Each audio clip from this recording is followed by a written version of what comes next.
Hello friends, welcome to CA centre. हम discuss करेंगे mapping in the news में आज जो इंडिया से कॉन्टेक्स्ट में इंपॉर्टेंट होता है, हम इसको कवर अप करेंगे।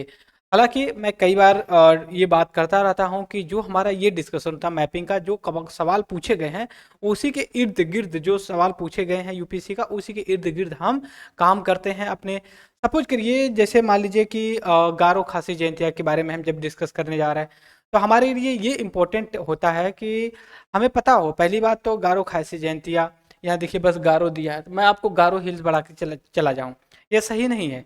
बट इसके साथ गारो खासी जयंतिया मेघालय का लोकेशन पता होना चाहिए, और उसके बाद नॉर्थ ईस्टर्न इंडिया का जो लोकेशन है उसको, क्योंकि वहाँ से सवाल पूछे गए हैं और सवाल भविष्य में ये भी संभावनाएं हैं कि पूछी जा सके।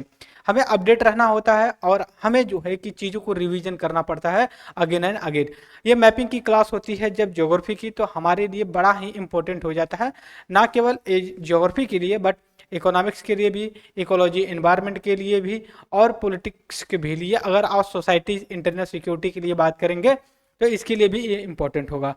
जो अभी मैं डिस्कस करने जा रहा हूँ आप लोगों के साथ, यहाँ पे जो है कि गारो हिल्स के बारे में बात करें। सबसे पहले अगर हमारे गारो हिल्स के बारे में अगर बात आ रही है, तो हम तो ऐसे कर सकते हैं गारो हिल्स जो कि आपका मेघालय में है, और एक जो है कि बोल सकते हो कि ग्रेट बायोडाइवर्सिटी है, और उसके जो कंप्राइज करती है क्या क्या, इसको करके फिर आगे मैं निकल जाता। बट इतना नहीं, हम आपको मैपिंग का भी दिखाते हैं कि लोकेशन रियल में कहाँ मेघालय है। तो हम पहली बात तो चलेंगे मैपिंग का सवाल में डिस्कस कर रहे हैं। ठीक है, एक सेकेंड, थोड़ा सा मैं देखता हूँ कोई और मैप मिल जाता है हमें बढ़िया सा, तो हम इस पर डिस्कस करेंगे। ठीक है, सवाल ओके। अब मैं बताता हूँ। ठीक है, ये इंडिया का मैप है। जनरली इंडिया का यही मैप होता है, हम सभी लोग बचपन से पढ़ते चले आ रहे हैं। ठीक है, अब सबसे पहले हमें ये पता होना चाहिए कि इंडिया का जो इंटरनेशनल बॉर्डर है, ठीक है, इंटरनेशनल बॉर्डर, जैसे मैं पहले इंटरनेशनल जो है कि एरिया में यहाँ से डिफाइन कर देता हूँ। ठीक है, तो उसके बाद हम इंटरनेशनल बॉर्डर जो कंट्री हैं उनसे भी जो कि हम कवर कर लेंगे कि क्या क्या है रियल में। ठीक है, ये हम नॉर्थ ईस्टर्न इंडिया में आ गए, ये वाला पार्ट है पूरा आपका लेकर के। ठीक है, यहाँ पे आ गए। अब देखिए क्या चीज़ है, यहाँ पे हमें क्या क्या डिस्कस करना है। सबसे पहले तो हमें ये पता होना चाहिए इंटरनेशनल बॉर्डर किससे लगता है। पाकिस्तान से लगता है, अफगानिस्तान से यहाँ पे थोड़ा सा लगता है। एक सेकेंड, थोड़ा सा मैं मार्क कर रहा हूँ यहाँ पे।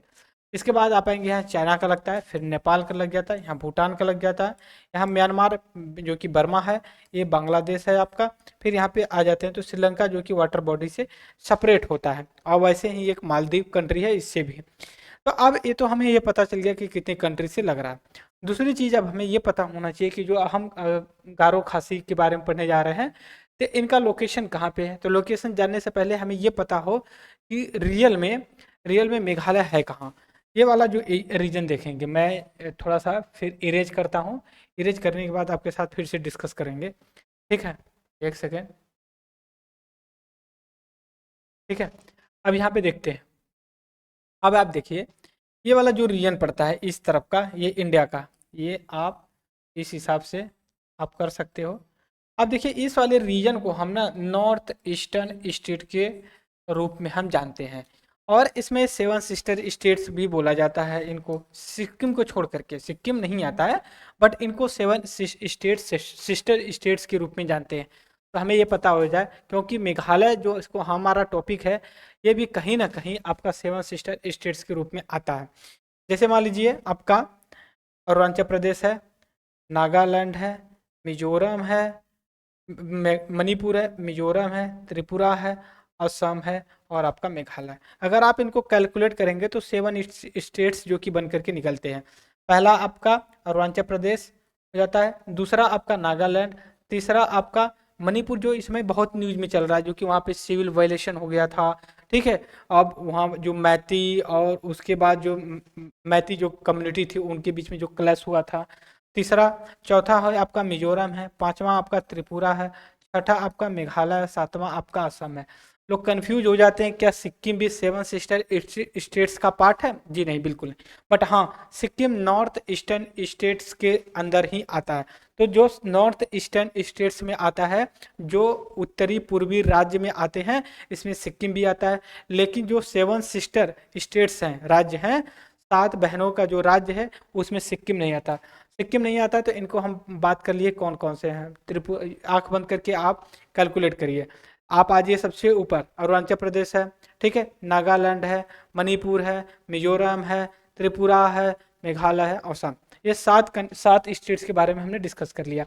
अब हमें क्या डिस्कस करना है यहाँ पे, अब देखिए, अब जो हमें नेक्स्ट वाले पे डिस्कस करना है, क्या करना है, 7 जो सिस्टर स्टेट्स हैं इनमें से हमें मेघालय को आइडेंटिफाई करना है कि मेघालय का लोकेशन किस तरफ है।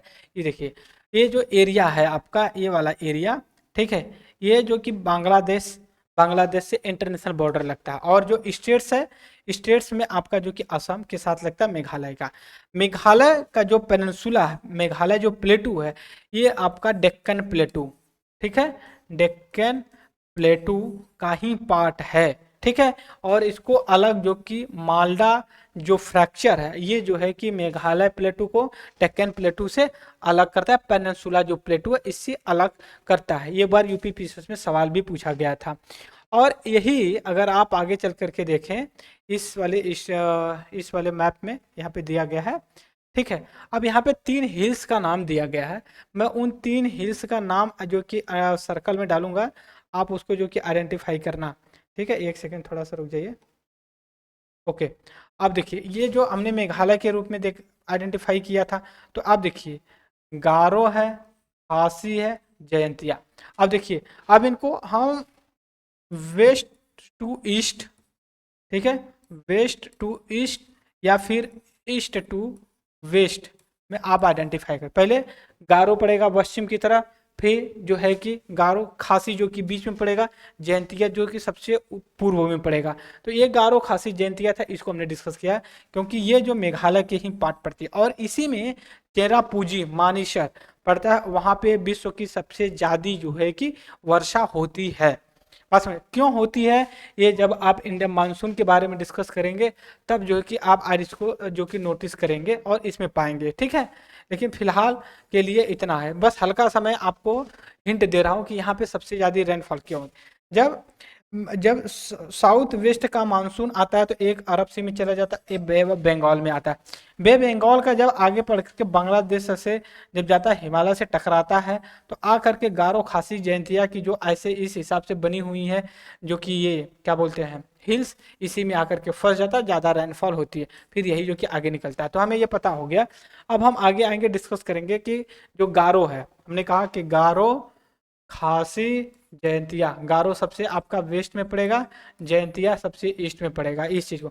और एक गारो हिल्स कंजर्वेशन एक एरिया है, और ये एक ग्रेट बायोडाइवर्सिटी यहाँ पे पाई जाती है, जो आप बोल सकते हैं नॉर्थ ईस्टर्न का है। और ये जो कंप्राइज करता है, जो गारो है, ये कितने नेशनल पार्क को करता है, देखिए, नोकरेक नेशनल पार्क, बाल पाकरम नेशनल पार्क, फिर उसके बाद Siju wildlife sanctuary, reserve forest of the Tura Tura pick का, फिर इमागिर है, रिवाक एंड बागमारा जो है कि एरिया पड़ता है। इसमें 3 नेशनल पार्क, नारकोर बाल पारकर नेशनल पार्क, उसके बाद सीजू जो कि वाइल्ड लाइफ सेंचुरी, ये जो है कि आपका गारो के ही पार्ट पड़ते हैं, मेघालय में ही पड़ते हैं। बात समझ गए, तो ये हमें पता होना चाहिए। और उसके बाद देखिए, एरिया ऑफ द गारो खासी हिल कंजर्वेशन का इंक्लूड बाघामारा पिट्च प्लांट सेंचुरी, फिर उसके बाद अनग्राटोली है, रिजर्व फॉरेस्ट है, फिर उसके बाद नंबर ऑफ द कम्युनिटी यहाँ पे जो कि और बसी होती हैं। अब इसके बाद नेक्स्ट पे चलेंगे मध्य प्रदेश को लेकर के, ठीक है, मध्य प्रदेश को लेकर के चलेंगे कि हम इसमें जो कि डिस्कस कर रहे हैं, ठीक है। तो अब यहाँ पे क्या चीजें आ रही हैं, ठीक है, ये यहाँ पे जो कि हम डिस्कस करने जा रहे हैं कि मध्य प्रदेश गारो खासी जयंतिया को लेकर के, ठीक है। फिर अब यहाँ पे क्या है कि जो गारो खासी जयंतिया का हमने डिस्कस कर लिया, मध्य प्रदेश में आ रहे हैं किसको लेकर के, जो कि धुआंधार फॉल है, ठीक है, वाटरफॉल जिसको बोलते हैं। पहली बात तो ये देखिए, आपका मध्य प्रदेश एमपी में पड़ता है, पहली चीज। दूसरी चीज, ये रिवर नर्मदा के बैंक पे पड़ता है, रिवर नर्मदा पे पड़ता है। तो हमारे लिए इंपॉर्टेंट क्या है कि हम मैप में डिस्कस करें कि वास्तव में जो रिवर नर्मदा है, इसका ओरिजिन कहाँ पे होता है। ये देखिए, पहली बात तो ये मध्य प्रदेश रिवर जो है कि रिवर नर्मदा मध्य प्रदेश, एक सेकेंड थोड़ा सा ओके, एक सेकंड। ठीक है, जो रिवर रिवर नर्मदा की हम बात करते हैं, जो रिवर नर्मदा की हम बात करते हैं मित्रों, इसमें क्या है कि ये पहली बात तो ये अमरकंटक, अमरकंटक, कंटक से आती है। और इसी पे धुआंधार, धुआंधार जो है कि नेशनल पार्क, धुआंधार नेशनल पार्क है, धुआंधार वाटरफॉल है। ठीक है, मैं नेशनल पार्क लिख दिया। और ये रिवर जो है आपका मध्य प्रदेश और उसके बाद गुजरात में जो कि ये फ्लो करती है। और ये अमरकंटक से ओरिजिन होती है। पहली चीज यहाँ पे आपका अमरकंटक पड़ेगा, आपका जो छत्तीसगढ़ वाला एरिया पड़ जाता है, और छत्तीसगढ़ और जो है कि उत्तर जो कि मध्य प्रदेश का, ठीक है, ये वाला बघेलखंड रीजन से। और रिवर नर्मदा ये देख सकते हो ऐसे आ रही है, ये जो है कि गल्फ ऑफ खंभात में या अरब सी में जो कि अपने वाटर डिस्चार्ज करती है। पहली चीज जो कि अपनी ये ओरिजिन कहाँ पे है, ओरिजिन इसका या सोर्स कहाँ पे है, अमरकंटक। दूसरा चीज ये जो है कि अपने वाटर को डिस्चार्ज जो करती है, ये कहाँ पे करती है, ये जनरली करती है आपका गल्फ ऑफ खंभात में करती है। ठीक है, खंभात में करती है। उसके बाद खंभात जो गल्फ है ये जो कि अरब सी का यही पार्ट है, पहली चीज। दूसरी चीज ये है कि जो नर्मदा रिवर है वे ऐसी एक रिवर है, उनमें से दो ही ऐसी रिवर है, तापी और नर्मदा। नर्मदा की हम यहाँ पे बात कर रहे हैं कि जो ये वेस्ट की तरफ फ्लो करती है। ठीक है, कहाँ, पश्चिमी घाट की तरफ फ्लो करती है। लेकिन ज्यादातर नहीं, 99% जो भारत की रिवर है, ठीक है, वो 95% जो कि ओरिजिन कहीं भी हो, जो कि आपका eastern Ghat Bay of Bengal में ही जाकर के अपने वाटर को डिस्चार्ज करती हैं और वो डेल्टा बनाती हैं। बट नर्मदा ऐसी रिवर नहीं है। नर्मदा अमरकंटक से या फिर सेंट्रल इंडिया से ओरिजिन होती है और वो वेस्टर्न घाट पे जाके वाटर को डिस्चार्ज करती है, पहली चीज। दूसरी बात है जो नर्मदा फ्लो करती है ना, तो इसके नॉर्थ में विंध्यान रेंज है और साउथ में सतपुरा, ठीक है, सतपुरा रेंज है, ये हमें पता होना चाहिए, इस वजह से ये इंपॉर्टेंट है। और ये एक तरह से आप बोल सकते हो क्रैक या भ्रंश या फिर रिफ्ट वैली से बहती है। किससे, रिफ्ट, रिफ्ट वैली। अब तो आपके दिमाग में आएगा कैसे रिफ्ट वैली बनती है। सपोज करिए कि ये दो पार्ट हैं, ठीक है, ये पार्ट है, ये एक पार्ट है, ये दोनों एक दूसरे से जुड़े हुए हैं। बट इसी में से कुछ फोर्स इसको इस तरफ ले जाए और कुछ फोर्स आधे पार्ट को इस तरफ लेकर के जाए, तो बीच में ऐसे ही क्रैक ओरिजिन हो जाएगा। तो ऐसा ही विंध्या सतपुरा की वजह से होता है। तो और यहाँ पे क्रैक जो कि क्रिएट होता है और नर्मदा रिवर जो कि जाती है। और तापी रिवर की अगर हम बात करते हैं तो सतपुरा के साउथ से फ्लो करती है, ये चीज रिमाइंड करने की चीज है। तो हमारे दिमाग में क्या था कि भाई जो कि धुआंधार फॉल था, वाटरफॉल, ये नर्मदा रिवर पे मध्य प्रदेश में है। तो नर्मदा नदी ओरिजिन कहाँ से होती है, अमरकंटक से होती है। अपने वाटर को कहाँ पे डिस्चार्ज करती है, गल्फ ऑफ खंभात अरब सी में करती है। और ये विंध्या उत्तर की तरफ, सतपुरा दक्षिण की तरफ के बीच में रिफ्ट वैली से जो कि फ्लो करती है। ये वेस्ट की तरफ फ्लो करती है। वेस्ट की तरफ दो रिवर जनरली फ्लो होती हैं भारत की, जो एक रावी है और तापी है और दूसरा नर्मदा है। बाकी जितनी रिवर है ईस्टर्न घाट पे करती हैं और ये एस्चुरी बनाती है, नर्मदा और तापी एस्चुरी बनाती है, ना कि डेल्टा बनता है। अब डिफरेंसेस क्या क्या है डेल्टा और जो है कि एस्चुरी में। एस्चुरी का मतलब ये होता है कि जब ये वाटर अपने डिस्चार्ज करती है समुद्र में, तो कोई सेडिमेंट्स, अवसाद जो कि मिट्टी पत्थर का कंकड़ नहीं लेकर के डिपॉजिट करती हैं, ठीक है, क्योंकि इनको कहीं मिलता नहीं। लेकिन जब हम ईस्टर्न घाट पे जो रिवर डेल्टा बनाती हैं, तो उनके पास जो कि इतना सेडिमेंट्स, मलबा, मिट्टी वगैरह का सब कुछ होता है, ले जा करके वो नदी नदी बहा करके ले जाके उसको समुद्र में डाल देती हैं और ऐसे ही मिट्टी का पूरा जमाव बढ़ जाता है। जैसे मान लीजिए कि ऐसे रिवर आ रही है, रिवर आ रही है और धीरे धीरे यहाँ समुद्र में मिल गई, तो ये ऐसे ऐसे ना कोई अवसाद या मिट्टी का जो कि होता है, तो आप कहेंगे एक समय के बाद तो जो कि नदी का मुंह बंद हो जाना चाहिए धीरे धीरे। तो इसलिए नहीं बंद होता है कि समुद्र की जो धाराएं, तरंगे होती हैं, ठीक है, जो लहरें होती हैं, इनको काट के ले जाके अंदर में जो कि फिर से फ्लो कर में अपने अंदर बहा ले जाती है। इस वजह से इनके मुंह पे इतना जमाव नहीं हो पाता है जितना हम सोचते हैं। Is that clear? तो ये चीजें हो गई, हमने धुआंधार जो कि इसके बारे में बात किया। अब इसके बाद आएंगे, देखिए धुआंधार फल, सेवरल डायनासोर फॉसिल जो कि वहां पे पाए जाते हैं, क्योंकि इसका देखिए क्या है कि जो सेडिमेंट्स होते हैं या फिर जो रॉक होती चट्टाने होती हैं, ये बहुत ही टाइम लेता है बनने में, कंस्ट्रक्शन होने पे। तो यहाँ पे जो पाया जाता है डायनासोर की, आप बोल सकते हो कि जो फॉसिल वगैरह मतलब उनके अवसाद पाए गए हैं, पालियो पालियोनेटोलॉजिकल पालियोनोटोलॉजिकल टाइप्स के जो है कि बेड्स या रॉक वगैरह पाए गए हैं, ये चीज पता। फिर उसके बाद हम आगे आते हैं नेक्स्ट अपने चैप्टर पे, सतपुरा टाइगर रिजर्व के बारे में बात करें। Satpura tiger reserve generally Madhya Pradesh में है, जनरली नहीं मध्य प्रदेश में ही है। और मध्य प्रदेश के बारे में अगर और मैं बताऊं तो पहली बात ये लैंड लॉक स्टेट्स है, मतलब इसका कोई डायरेक्टली ओशन से या वाटर बॉडी से नहीं लगता है कि इसका वाटर बॉडी लगेगा। दूसरी चीज है सतपुरा जो टाइगर रिजर्व है, ये जो डेक्कन बायो जियोग्राफिकल जोन है वहां पे जो है कि इसका पार्ट पड़ता है। और उसके बाद another shocker the Satpura tiger का, ये also northern extension of the western Ghat. ठीक है, सतपुरा जो आपका टाइगर रिजर्व है ये वेस्टर्न घाट का सबसे नॉर्दर्न है, और साउदर्न जो वेस्टर्न घाट का है एकदम दक्षिणी बिंदु पश्चिमी तट का, ये जो कि आपका कन्याकुमारी होता है ये पड़ता है। अब इसके बाद देखिए यहाँ पे देखिए जो बहुत से जो कि स्पीसीज पाए जाते हैं सतपुरा में, और जो सतपुरा में बहुत से स्पीसीज पाए जाते हैं जनरली 82 है और 42 है, ठीक है 42 बोलेंगे हिंदी में। और जो इसमें पाए जाते हैं यही कुछ स्पीसीज नीलगिरी जो कि एरिया में पाए जाते हैं। अब तो आपके दिमाग में आएगा कि नीलगिरी कहाँ पे, नीलगिरी आपका हमने पहले भी डिस्कस किया, नीलगिरी ताहर। अगर आप नहीं देखे होंगे तो आप जाकर के नीलगिरी ताहर का मैंने अलग से लेक्चर रिकॉर्ड कर रखा, उसको आप देख सकते हैं। तो ये जो है कि आपका तमिलनाडु केरला का जो बॉर्डर लगता है वहां पे पाया जाता है। मैं दोनों को अब आइडेंटिफाई कर रहा हूं आपके साथ।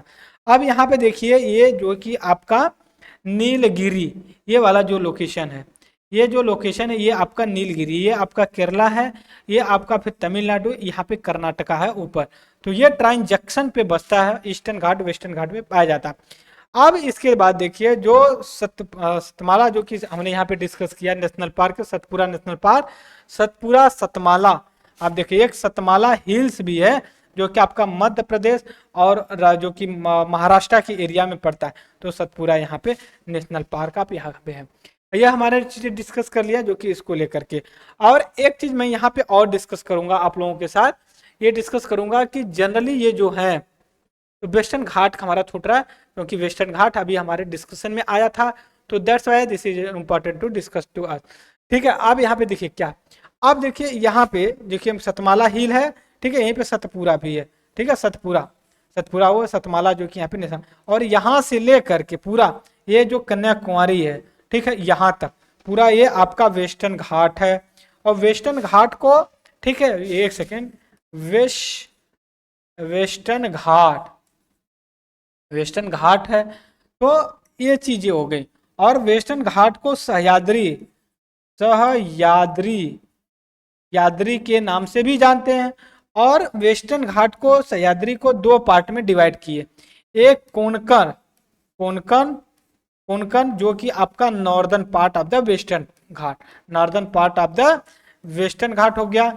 दूसरा जो हो गया आपका मालाबार, ठीक है, मालाबार जो आपका कर्नाटका गोवा वाला है एरिया, इसको आप बोल दीजिए जो कि मालाबार है, वेस्ट साउदर्न पार्ट जो कि वेस्टर्न घाट का इसको बोलते हैं।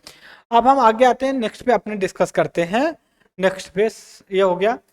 और इसके बाद ठीक है, ये यहाँ पे हमने तीन चीज़ों को डिस्कस कर लिया, सतपुरा को कर लिया हमने, फिर उसके बाद मध्य प्रदेश जो कि धुआंधार जो नेशनल पार्क जलवा वो था वाटरफॉल, और गारो खासी जयंतिया इसके बारे में डिस्कस कर लिया। तो ये हमने तीन टॉपिक इसमें डिस्कस किया। आई होप कि आप जरूर समझेंगे। एक बार फिर से मैं अंडरलाइन कर देता हूँ आपको कि मैंने कहाँ पे क्या डिस्कस किया था, एक चीज़ फिर से, ठीक है, मैं थोड़ा सा ज़्यादा हाईलाइट कर रहा हूँ। सबसे पहले देखिए हमने सतमाला सतपुरा किया था, यहाँ पे हमने वेस्टर्न घाट से इसको कनेक्ट किया था, पहली चीज़। दूसरी गारो खासी जयंतिया के बारे में डिस्कस किया था। फिर इसके बाद हमने एक सतलुज और नर्मदा रिवर इसको लेकर के डिस्कस किया था। एक चीज मैंने और डिस्कस किया था, देख लेता हूँ क्या चीज डिस्कस किया था। गारो खासी हो गई, फिर हाँ जो कि नर्मदा रिवर को हमने लेकर के बात किया था, नर्मदा रिवर को जो धुआंधार पार्क, सतपुरा हो गया नेशनल पार्क, और उसके बाद धुआंधार, धुआंधार जो कि जल वाटरफॉल था इसको, फिर उसके बाद गारो के बारे में हमने डिस्कस, 3 टॉपिक हमने डिस्कस किया। गारो खासी जयंतिया आपका नॉर्थ ईस्ट में, और धुआंधार आपका नर्मदा पे है, फिर सतमाला भी आपका नर्मदा के पास ही महाराष्ट्र एमपी में है। सतमाला आपका नेशनल पार्क मध्य प्रदेश में है, वेस्टर्न घाट से हम इसको कनेक्ट किए। तो ये था हमारा एक डिस्कशन। तो इस डिस्कशन में और इस आज के लेक्चर में इतना है। तब तक के लिए thank you very much discussion. जय हिंद जय भारत।